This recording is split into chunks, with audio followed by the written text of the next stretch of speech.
firstly, when I approach people, they think I'm South African. Until I speak, then they realize I'm not South African, and the whole conversation changes. You know, it's not been easy. It's not been easy living in South Africa as a foreigner, and especially as a Nigerian. You know, Nigerians, we are everywhere in the world, and people love us too much. You know.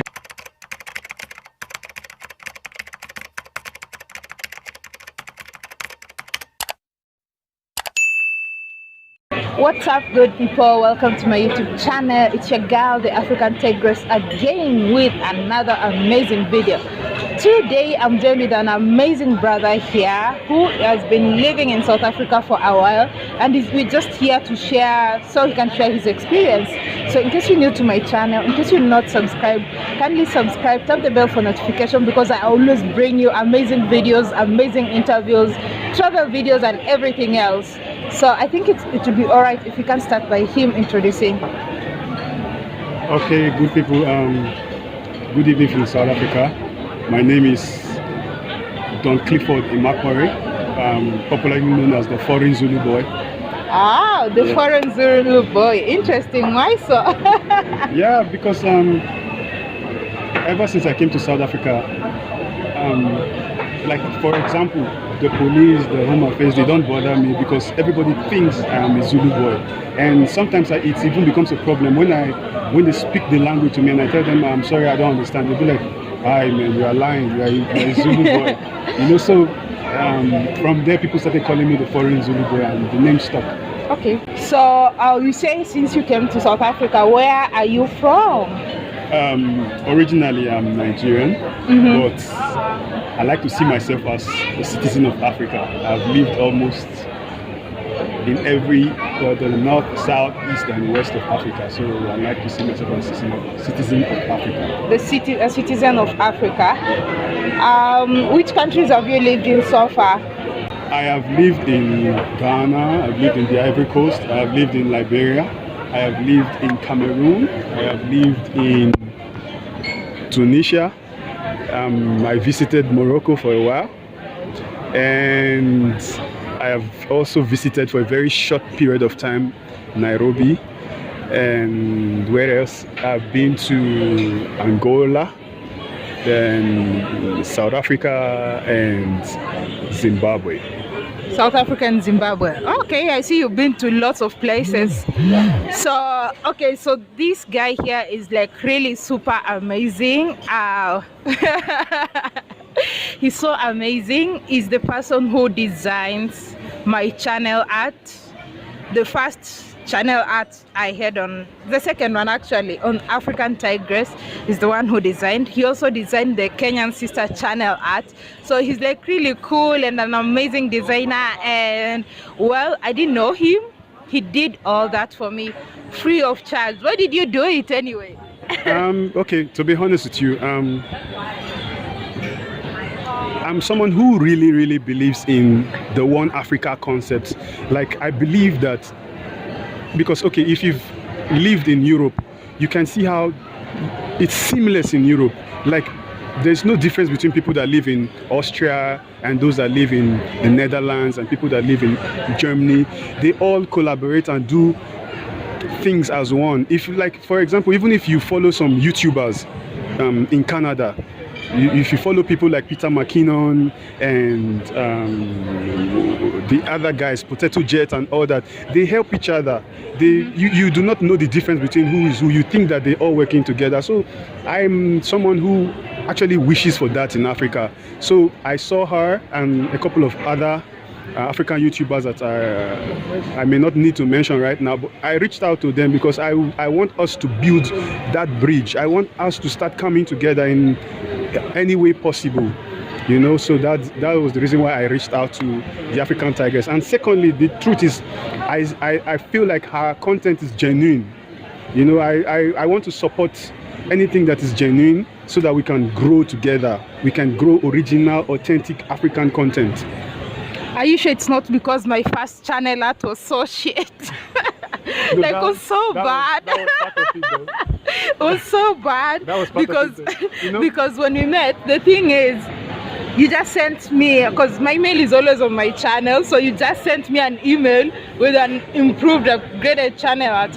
You're like, hi, could you consider this as your channel art? I was like, how did you know that my channel art was actually done with PhotoGrid? okay, let me be honest, right? Yeah. Let me be honest. The truth is, I wanted to reach out to a lot of African YouTubers, but the reason why I went straight for the channel art on the African Tigers channel, the previous one, the tiger there was depressing me. I was always. Was it that bad? I was always watching the channel, right? But whenever I looked at that tiger, I don't know if it was the emoji one. You see, like when you're using predictive test and then you put tiger, even before you finish, like maybe you're writing tigress, you see that emoji that comes. That's what I used. Yo, bruh, that tiger was. I don't know, man. I was like, no, man, I can't keep looking at this tiger. We need to put a real tiger there. You know? Yeah, so I actually really appreciate that, because even for when I needed to work on the Kenyan sister, I just reached out to you. You took time off your busy schedule and you made this for me free of charge. Yeah, but I'm a fan, you know, for real, I'm a fan. I'll do it over and over again. Yeah, true fan. Yeah, I'll do it over and over. And even if other upcoming YouTubers need my services, I'm ready. We should build bridges. We should know each other. We should help each other. So I'm open to helping others also. So what do you do? Okay, professionally, I am a video director, photographer, and sometimes I like to see myself as a graphic designer. Yeah. All right. No wonder my bad graphics were depressing you, right? So you've been staying here. How many years have you been staying in South Africa? I've been here for more than 4 years. I think 4 years and 3 months now. Yeah. What inspired you to move from Nigeria to South Africa? Okay, I've been living in other African countries even before now. Because after my university education, I wanted to see the world, right? I went to America, I went to some parts of Europe, but I always felt out of place, right? I never felt like I belonged, you know? I got tired of living in places where I'm careful of what I say, where I go to, the food is different, everything is different. I wanted to be around people that when I made a joke, they could relate, or people that could relate to the way I think, the food especially. Like, okay, like you see what we're talking about today now. Yeah. What they call food to me is snacks. They call food, we call it snacks. Yeah, if I want to eat food, I want to eat like some soup and pap. And you know what do you call it in Kenya? Ugali. You know, I want to eat the ugali with the yamachoma. You understand? You can't give me chips and wings a and slice of pizza and tell me that's food. No, man. You know, man. But your body doesn't reflect. Your body doesn't show like you talk like you're eating a lot, but your body doesn't show that. No, but if I open it to see, there's 6 parts from the pap and stuff. They're in the intestines. Okay, so as a Nigerian, how has your experience been? First, even before I go as a Nigerian, let me start as a foreigner. How's your experience been living in South Africa? Okay, if I'm to be honest, my experience has been even better than other people from my country because of my looks, you know. Because firstly, when I approach people, they think I'm South African. Until I speak, then they realize I'm not South African, and the whole conversation changes. You know, it's not been easy. It's not been easy living in South Africa as a foreigner, and especially as a Nigerian. You know, Nigerians, we are everywhere in the world, and people love us too much. You know, the love is too much. Everywhere you go to, the minute you say I'm Nigerian, you start receiving all types of love. There is tough love, there is love, you know, but at the end of the day, it's all love. Yeah, I would not say hatred. I believe Africans, we do not have it in us to hate each other. But there is different type of love. Even though some people go out of the African Ubuntu, the African type of love, some people go out of that and suspect each other and distrust each other because of the seeds that have been sown in us as Africans to fear each other. But it's not been easy, but by the grace of God, we're still here. We're still, it's okay. So earlier this year, a few months ago, there were issues, you know what was happening in South Africa, and everybody was like, no, this, you can't do this to our brothers, and yeah, you know, all that went down, the hatred and xenophobia, they were called xenophobic attack and stuff like that. How was your experience and how did you feel at that time? Yeah, concerning the xenophobic attacks, it was not funny, but from my experience living in South Africa, I would not say South Africans are bad people. There are bad elements in everywhere you go to, right? Every country in the world, especially in Africa, there are bad people, there are very, very terrible people. But in South Africa, I have met some of the best people in Africa. Let me be honest. As much as you have very terrible people, you also have some of the best people in Africa living in South Africa. There are some people that will go out of their way to protect you, to take care of you, as much as there are some people that would not even want to see you just because you are black. You know, so that period was a very dark moment in the lives of everyone, because we were scared as foreigners, but the truth is that some South Africans were the ones that actually also protected us. But it got to the point where it wasn't even just South Africans, and it wasn't even just foreigners anymore. Even the South Africans were also attacked.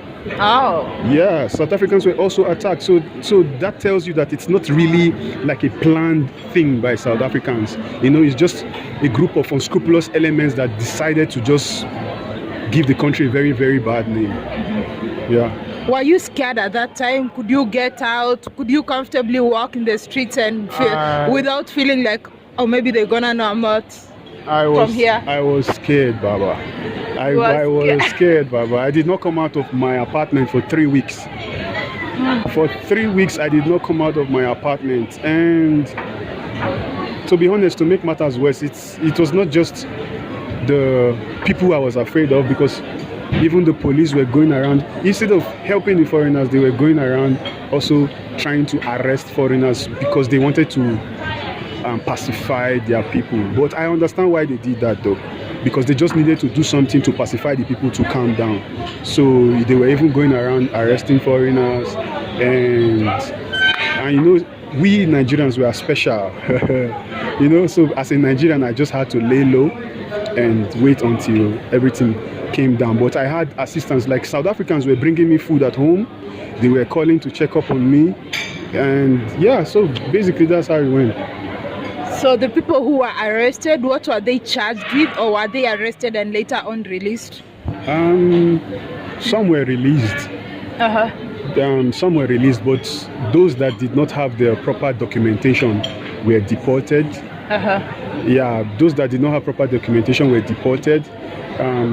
But in the process, some were just humiliated, and you know, but it's all good. We thank God it's over now. Yeah. So you do have friends here? I have family. I have friends that have become family in South Africa. Yeah, like I said, there are very good people in South Africa also. South Africa may not be the typical African country like we are used to, but it's still Africa nevertheless. We have people that still have that the Africanness in them. They love with all their heart. So do you see yourself living in South Africa forever? It's possible. It's possible. It's possible I could live in South Africa for the rest of my life, but being a Nigerian, naturally we are drawn to places that we can seek out opportunities to do business, to make money. So there's a possibility I could go somewhere else, maybe Kenya. Maybe you totally, Karibu Kenya, you're totally welcome to Kenya. Yeah, so but for now I'm here in South Africa and I'm enjoying it. Yeah. So how do you find maybe the housing, the environment compared to You've been to lots of places across Africa, lived in some, stayed for a short time in some of the places. So how's the environment like in South Africa? How's everything? South Africa is a very beautiful place. Let's start from that. South Africa is a very, very, very beautiful place. It's a very structured place. It's an international, what's the word? Should I say international environment? Because you find nationalities from almost every nation in the world. So because of that, South Africa is a bit expensive.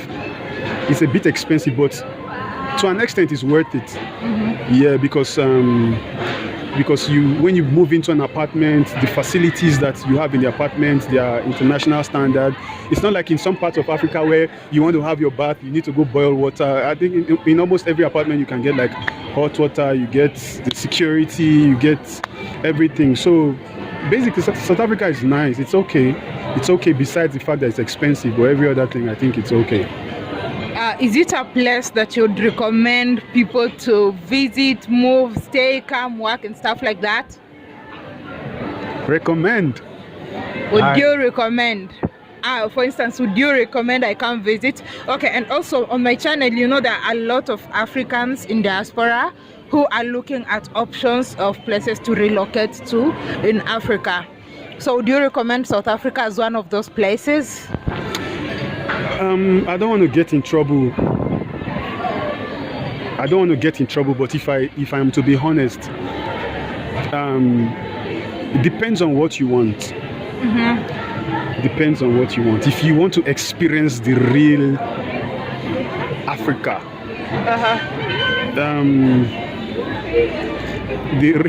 I don't think. Yes. Okay, I get what you mean. I have no trouble. I understand. Like, if you want to experience the real Africa, you try some other places and all that. Yeah, because South Africa seems a bit very Western. A bit Western. Yeah, it seems a bit Western. If you want to experience Africa, I would say maybe you could try some other places. But if you are from the West and you want to live in Africa, but you want to live in a place that resembles where you are coming from, South Africa is cool. All right. Yeah. Okay. South Africa is cool. So thank you so much. It was really a pleasure having you on my channel. And thank you so much for the beautiful channel art. I'm yet to bother you with some more designs. I need some adjustings here and there. I'm ready. I need some adjustings here and there. Thank you so much. Thank you for having me on your channel. It's a pleasure. And yeah, oh, okay. Before you forget this, which is your favorite South African food? I'm a traveler at heart, so I eat anything. But so far in South Africa, I really like the pap and beef stew. Pap and beef stew. Then most times I enjoy eating semp and mukhodu. Okay. Can you speak any South African local languages? I'm trying. I'm learning the Zulu language. You're trying? Okay. Any word that you know in Zulu? Ngikhuluma ncane. What does that mean? Yes, I speak a little. Yeah. And what do you miss most about Nigeria? Man, Nigeria is home, man. I miss everything about Nigeria. I miss the craziness. I miss the food. I miss the people. I miss the freedom. You know, Nigeria is a very funny place. And Nigeria is a place where you could see two people, you think they are quarreling, but actually they are not quarreling. And even if they are quarreling, they will quarrel right there and settle right there. So I miss that kind of life. You know, I miss that kind of life, and I miss. South Africa is a bit too quiet for me, though. Oh, yeah. I always say Nigerians are loud. I think everybody thinks they are loud. No, we are not loud. We are passionate. No, it's loud. No, we are passionate. We do not allow anyone to upstage us. We always like to be the center of attention. We like to be the alpha and the omega. So, yeah. No, is it too much energy, or is it too much jollof, or is it too much? Too much of everything. Too much wisdom. Too much fufu. Too much energy. You know. Yeah, but basically, if you get to know us, we're just these people that like to live life. We like to be alive. We do not want to be upstaged. We do not want to be feel like we are hidden. We like to be present. When we are in an environment, we want you to know we are there. Do you often go back? Yeah, I often, you know, it's a culture for us. Like, even if you cannot go during the year, December, you must go back home. So I go as often as possible, as much as I can, except the fact that sometimes maybe in December, it's a busy period for my job. Maybe I get a lot of events. So because maybe I'm shooting events, I may not be able to go as much as I want. But every year I try to go as much as possible. Okay, so to just say, to finish it up again, I want you to say your name, what you do, and tell Nigerians in your language to subscribe to my YouTube channel. Okay. Hello Africans, hello Kenyans, and hello Nigerians. My name is Don Clifford Imapore, popularly known as the Foreign Zulu Boy. I want to talk to you in the Pidgin language, the Nigerian language. I beg, make all of you subscribe to African Tigress channel. Now she be the best African YouTuber. She they give you original content from the whole of Africa. So you must subscribe, like, comment, share. Now they hear me, so peace. What are you waiting for? How do you say? What do they wait for? Go and subscribe to the African Tigress. Now. Thank you so much. Thank you very much. Thank you so much for watching that video. I hope you enjoyed it. Kindly subscribe, like, leave a comment, let me know what you think. Until next time, bye bye.